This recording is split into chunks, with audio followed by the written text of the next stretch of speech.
નાયબ મુખ્યમંત્રી હર્ષભાઈ સંઘવીનો 41મો જન્મદિવસ છે અને જન્મદિવસે હર્ષભાઈએ સેવાકીય પ્રવૃત્તિ સાથે શરૂઆત કરી છે।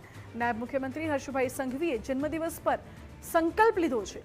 સામાજિક દૂષણ ડ્રગ્સની બદીને દૂર કરવા માટે સંકલ્પ નિરાધાર કર્યો। ડ્રગ્સ સામે મારી સીધી લડાઈ છે, જે હું મજબૂતાઈથી લડીશ। દીકરીઓના ન્યાય માટે ફાસ્ટ ટ્રેક કોર્ટમાં કાર્યવાહી ચાલી રહી છે। 1 વર્ષમાં 15થી વધુ ગૌ હત્યારાઓને સજા કરવામાં આવી છે। સુરતના ઉમરા સ્થિત કોમ્યુનિટી હોલ ખાતે આજે આયોજન કરવામાં આવ્યું હતું, જેમાં આ તમામ વાતો ડેપ્યુટી સીએમએ કહી છે। આ કાર્યક્રમમાં હર્ષભાઈ સંઘવીએ લોકોને પણ અપીલ કરી। શહેરના સામાજિક સંસ્થાઓને, સેવાભાવી સંસ્થાઓને તેમણે અપીલ કરી છે અને કહ્યું છે કે એક વ્યક્તિના ચહેરા પર ખુશી લાવવાનું કાર્ય કરો। હર્ષભાઈએ શાળાના બાળકોને સાયકલ વિતરણ કરી। ગૌ માતાની પૂજા કરીને દિવસની શરૂઆત કરી છે।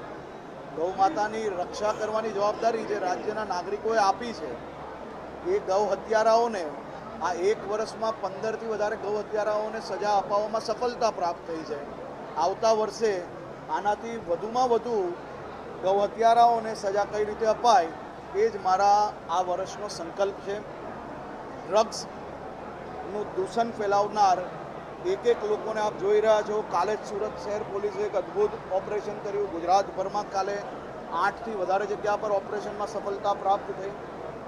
ડ્રગ્સના આ દૂષણખોરો સામે મારી લડાઈ છે અને આ લડાઈ હું મજબૂતાઈથી લડીશ। ગુજરાતમાં ગુજરાતના યુવાધનોને નુકસાન પહોંચાડનાર એક લોકોને હું ટીકા કરીને છૂટી જવાની બદલે આ લોકોની સામે મજબૂતાઈથી લડીશ અને લડીને આ દૂષણને સાફ કરવામાં સમાજના સૌ લોકોને સાથે રાખીને આ દૂષણની સામે લડતો રહીશ। દીકરીઓને ન્યાય અપાવવા માટેનું જે ફાસ્ટ ટ્રેક કામગીરી ચાલી રહી છે, એ કામગીરીમાં વધુ ઝડપ કઈ રીતે આવે તે માટે કામ કરીશ।